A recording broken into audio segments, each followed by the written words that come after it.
আসসালামু আলাইকুম। অবিরাম বাংলার সংবাদে সবাইকে স্বাগত জানাচ্ছি। আমি মারিয়া চৌধুরী। শুরুতেই বিআরবি কেবল সংবাদ শিরোনাম। আগামী রোজার আগে ফেব্রুয়ারিতে জাতীয় নির্বাচন আয়োজনে ইসিকে চিঠি দেবে সরকার। জাতির উদ্দেশ্যে ভাষণের প্রধান উপদেষ্টা স্বাগত জানালো বিএনপি।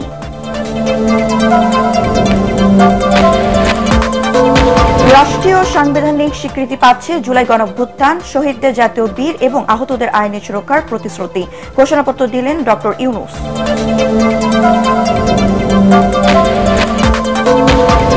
এবং ধীর গতিতে চলছে ঝালকাঠির আমুয়া খালের উপর ব্রিজ নির্মাণ। প্রকল্পের সময় বরাদ্দ বাড়লেও কাজের অগ্রগতি নেই, রোগী সহ বহু মানুষের ভোগান্তি।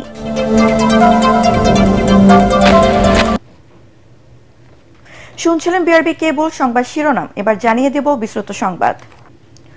আগামী রোজার আগে 2026 সালের ফেব্রুয়ারিতে জাতীয় নির্বাচন হবে বলে জানিয়েছেন প্রধান উপদেষ্টা ডক্টর মোহাম্মদ ইউনূস। গতরাতে জাতির উদ্দেশ্যে দেওয়া ভাষণে তিনি বলেন, এজন্য পদক্ষেপ নিতে নির্বাচন কমিশনকে চিঠি দেবে অন্তর্বর্তী সরকার। সুষ্ঠু ও সুন্দর নির্বাচনের মাধ্যমে নতুন বাংলাদেশ গড়ে তোলা হবে বলেও প্রত্যাশা জানান প্রধান উপদেষ্টা। জুলাই হত্যাকাণ্ডের বিচার এদেশের মাটিতে হবে বলেও প্রতিশ্রুতি দেন তিনি।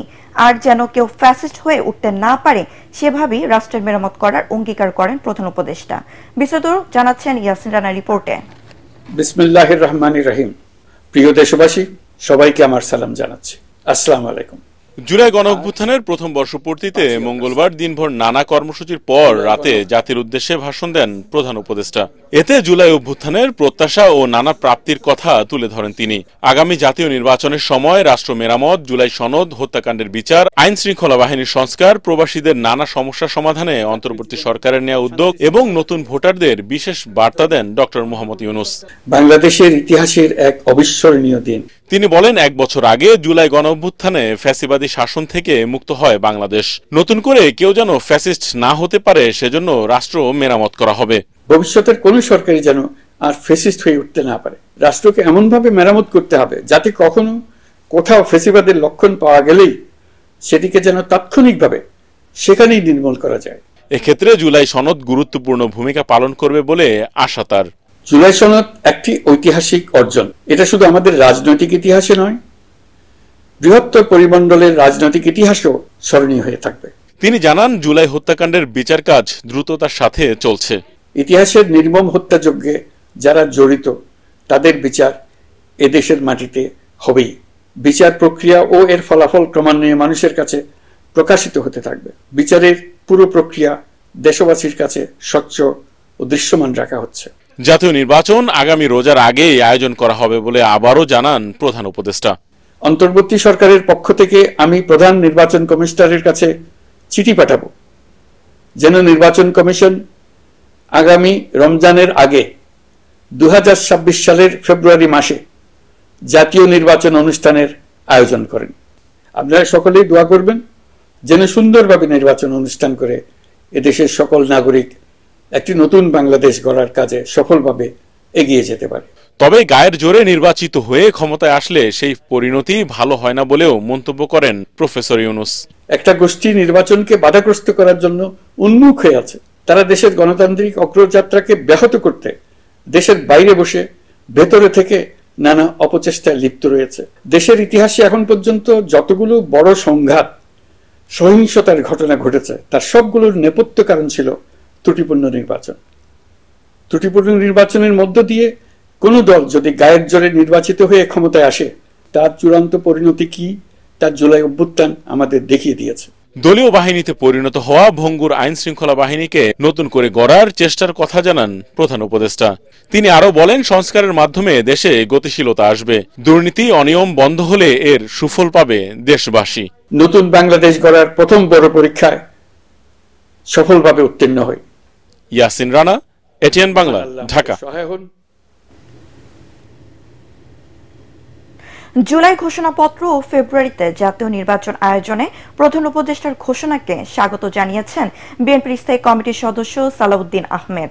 গতরাতে চেয়ারপারসনের গুলশান কার্যালয়ে সাংবাদিকদের তাৎক্ষণিক প্রতিক্রিয়া তিনি বলেন, প্রধান উপদেষ্টার ঘোষণার মধ্য দিয়ে নির্বাচন নিয়ে ধোঁয়াশা কেটে গেছে।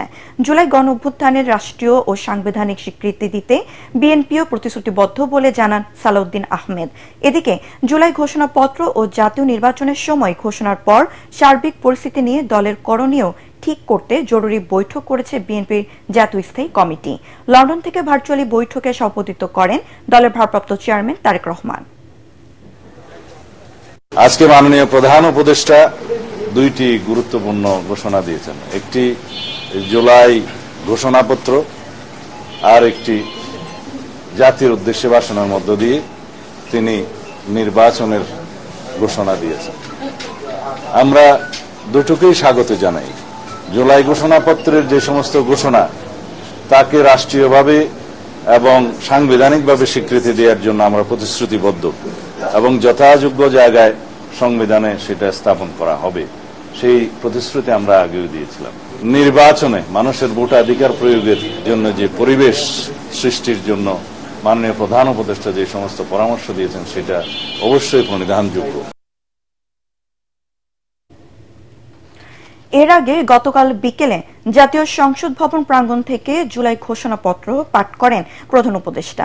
২৪শে জুলাই গণঅভ্যুত্থানকে রাষ্ট্রীয় ও সাংবিধানিক স্বীকৃতি দেওয়ার প্রতিশ্রুতি দেওয়া হয়েছে এই ঘোষণাপত্রে।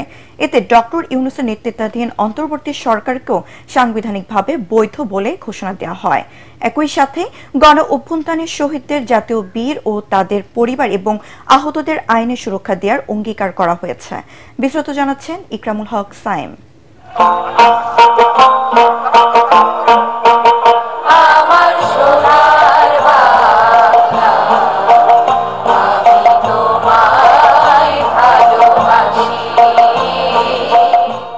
এক বছর আগে এই দিনে স্বৈরাচার শেখ হাসিনার বিদায়ক্ষণে সংসদ ভবন প্রাঙ্গণে ঢল নেমেছিল ছাত্র জনতার। গণ অভ্যুত্থানের বছর পূর্তিতে বৃষ্টি ভেজা দিনে একই স্থানে ঢল নামে বিভিন্ন শ্রেণী পেশা, দল মত ও নানা বয়সী মানুষের। বিকেল ৫টায় রাজনৈতিক দলের নেতাদের নিয়ে খোলা আকাশের নিচে উন্মুক্ত মঞ্চে উঠেন প্রধান উপদেষ্টা ডক্টর মোহাম্মদ ইউনূস। রাজনীতিক ও জুলাই শহীদ পরিবারের প্রতিনিধিকে পাশে রেখেই পাঠ করেন ২৮ দফার ঘোষণাপত্র। স্বাধীনতা পরবর্তী আওয়ামী লীগ সরকার স্বাধীনতার মূল মন্ত্র গণতান্ত্রিক শাসন ব্যবস্থার বিপরীতে বাকশাল নামে সাংবিধানিকভাবে একদলীয় শাসন ব্যবস্থা কায়েম করে। শুরুতে স্বাধীনতা পরবর্তী আওয়ামী লীগের জন আকাঙ্ক্ষা পূরণে ব্যর্থতা তুলে ধরেন প্রধান উপদেষ্টা। ইতিহাসের পরিক্রমায় ৭৫-এর সিপাহী জনতা বিপ্লব ও ৯০-এর গণ অভ্যুত্থানকে গণতান্ত্রিক ব্যবস্থার জন্য ইতিবাচক উল্লেখ করলেও 111-এর সময়কালকে ভিন্নভাবে তুলে ধরা হয় ঘোষণাপত্রে। দেশি বিদেশি চক্রান্তে সরকার পরিবর্তনের গণতান্ত্রিক প্রক্রিয়া ব্যাহত হওয়ায় ১/১১-র মতো ষড়যন্ত্রমূলক ব্যবস্থার মাধ্যমে বাংলাদেশে শেখ হাসিনার একচ্ছত্র ক্ষমতা, আধিপত্য এবং ফ্যাসিবাদের পথ সুগম করা হয়। ঘোষণাপত্রের বড় অংশ জুড়ে বিগত সরকার ৩টি প্রহসনের নির্বাচনের মাধ্যমে জনগণের ভোটাধিকার হরণের প্রসঙ্গ উল্লেখ করে দীর্ঘ ১৬ বছরে শেখ হাসিনার একদলীয় ও ফ্যাসিবাদী সরকার প্রতিষ্ঠার কথা উঠে আসে।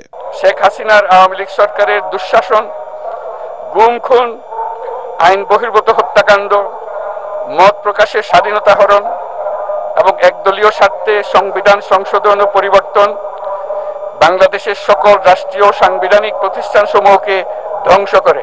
২৪শে জুলাই গণ অভ্যুত্থানকে রাজনৈতিক ও আইনি স্বীকৃতি দেওয়ার পাশাপাশি অন্তর্বর্তীকালীন সরকারের সাংবিধানিক বৈধতা দেওয়ার প্রসঙ্গও তুলে ধরেন প্রধান উপদেষ্টা।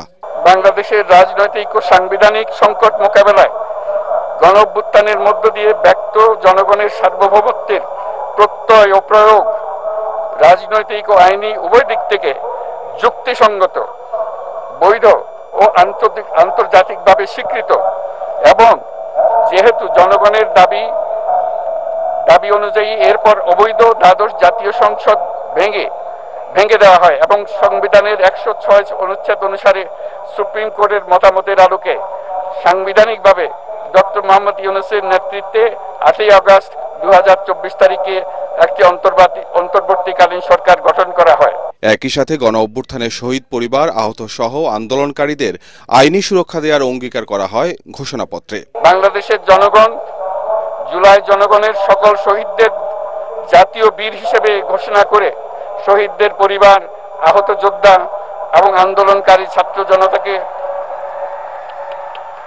প্রয়োজনীয় সকল আইনি সুরক্ষা দেওয়ার অভিপ্রায় ব্যক্ত করেছে।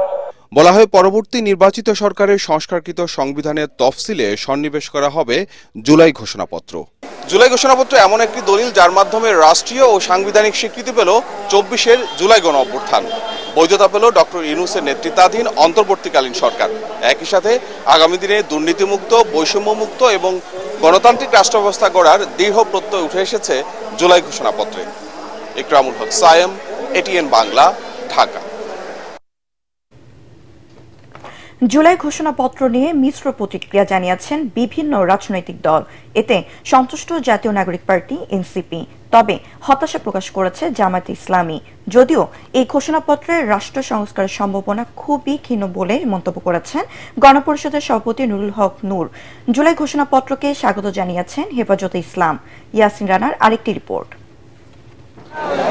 আনুষ্ঠানিক জুলাই ঘোষণাপত্র শেষে রাজনৈতিক দলগুলো তাদের তাৎক্ষণিক প্রতিক্রিয়া জানায়। এ নিয়ে মিশ্র প্রতিক্রিয়া জানিয়েছে বিভিন্ন রাজনৈতিক দল। এবি পার্টি, হেফাজতে ইসলাম, আপ বাংলাদেশ স্বাগত জানিয়েছে এই ঘোষণাপত্র।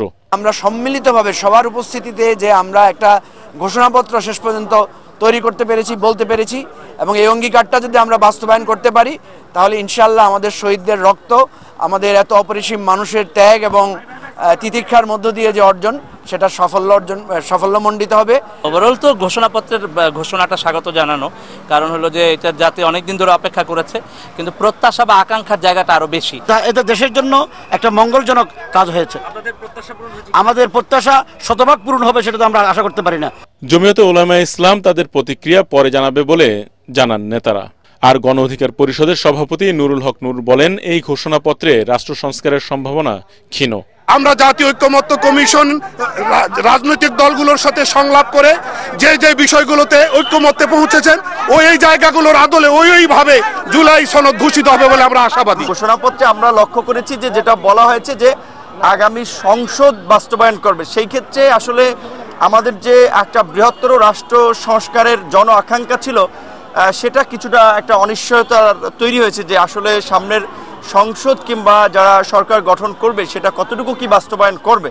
ঘোষণাপত্র নিয়ে হতাশার কথা জানিয়েছে জামায়াতের নায়েবে আমির ডাক্তার আব্দুল্লাহ মোহাম্মদ তাহের। আমরা এই ঘোষণাপত্রে হতাশ, এই জাতীয় হতাশ, কারণ এই ঘোষণাপত্রে সংবিধানের প্রিএম্বলে এটা স্থান দেওয়া দরকার ছিল এবং এটা 5 আগস্ট থেকে এটা বাস্তবায়ন করবে বলে আমরা শুনেছিলাম, ধারণা করেছিলাম, কিন্তু এটা কখন থেকে বাস্তবায়ন হবে তার কোনো নির্দেশিকা নেই।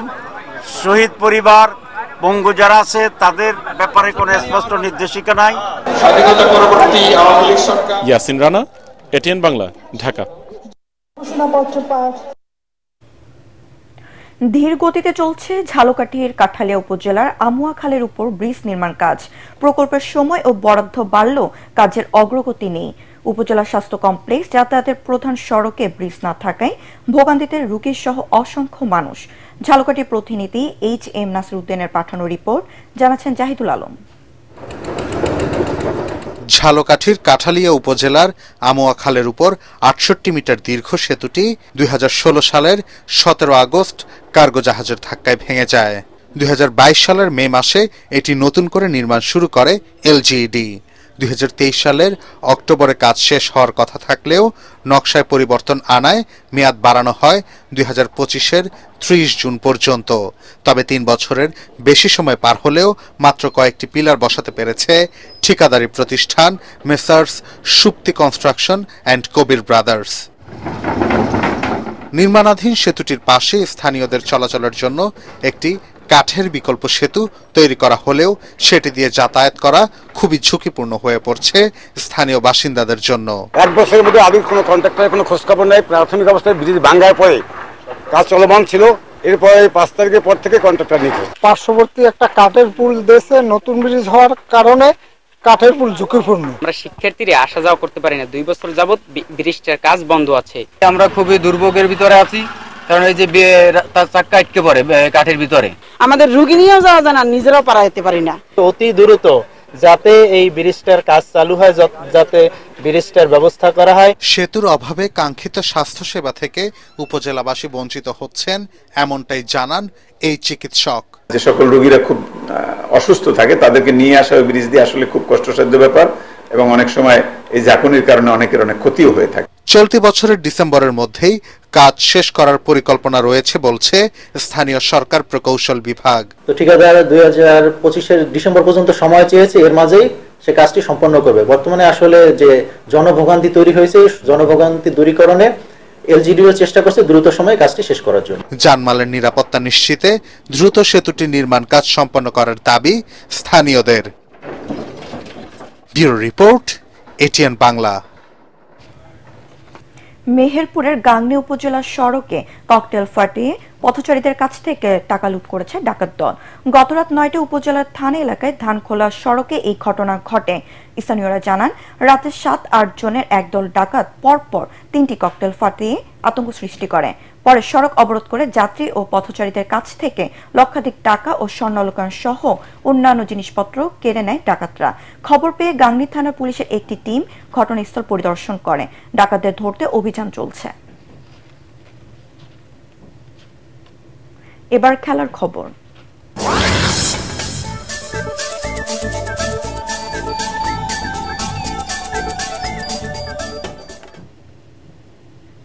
এশিয়া কাপকে সামনে রেখে অনুশীলন শুরু করেছে বাংলাদেশ। সকাল 8টায় মিরপুর শেরেবাংলা স্টেডিয়ামে স্কোয়াডে থাকা ক্রিকেটাররা রিপোর্টিং করেন। টানা 2টি দ্বিপাক্ষিক সিরিজ খেলার পর কিছুদিন বিশ্রামে ছিলেন জাতীয় দলের ক্রিকেটাররা। বাংলাদেশ দলের অনুশীলন ক্যাম্প চলবে 15 আগস্ট পর্যন্ত। প্রথম কয়েকদিন নাথান কেলের অধীনে প্রস্তুতি নেবে টাইগাররা। এরপর বিরতি দিয়ে 20 তারিখ থেকে সিলেটে ক্যাম্প করবে লিটন দাসরা। আগামী সেপ্টেম্বরে শুরু হতে যাওয়া এশিয়া কাপের আগে বিসিবি 30 আগস্ট থেকে নেদারল্যান্ডসের বিপক্ষে একটি দ্বিপাক্ষিক সিরিজ আয়োজন করেছে। ভুটানের লিগে ফুটসেলিং হিরোস ওমেন্স ক্লাবের বিপক্ষে একাই 5 গোল করলেন বাংলাদেশের কৃষ্ণা রানী সরকার। তাদের দল ট্রান্সপোর্ট ইউনাইটেড জয় পেয়েছে 12-0 গোলে। প্রথমার্ধেই হ্যাটট্রিক পূর্ণ করেন কৃষ্ণা, দ্বিতীয়ার্ধে করেন আরও 2 গোল। 12 গোলের মধ্যে 5 গোল করে ম্যাচ সেরা হন তিনি। ভুটান নারী লিগে এটি কৃষ্ণার দ্বিতীয় ম্যাচ সেরার স্বীকৃতি। সাবিনা খাতুনের পর বাংলাদেশ দলের দ্বিতীয় সর্বোচ্চ সিনিয়র খেলোয়াড় এই স্ট্রাইকার। 2022 সালে নেপালের কাঠমান্ডুতে সাফ চ্যাম্পিয়ন হওয়ার পেছনে জোড়া গোল করে ভূমিকা রাখেন কৃষ্ণা রানী সরকার। শেষ করার আগে বিআরবি কেবল সংবাদ শিরোনাম আরও একবার। আগামী রোজার আগে ফেব্রুয়ারিতে জাতীয় নির্বাচন আয়োজনে ইসিকে চিঠি দেবে সরকার। জাতির উদ্দেশ্যে ভাষণের প্রধান উপদেষ্টা স্বাগত জানালো বিএনপি।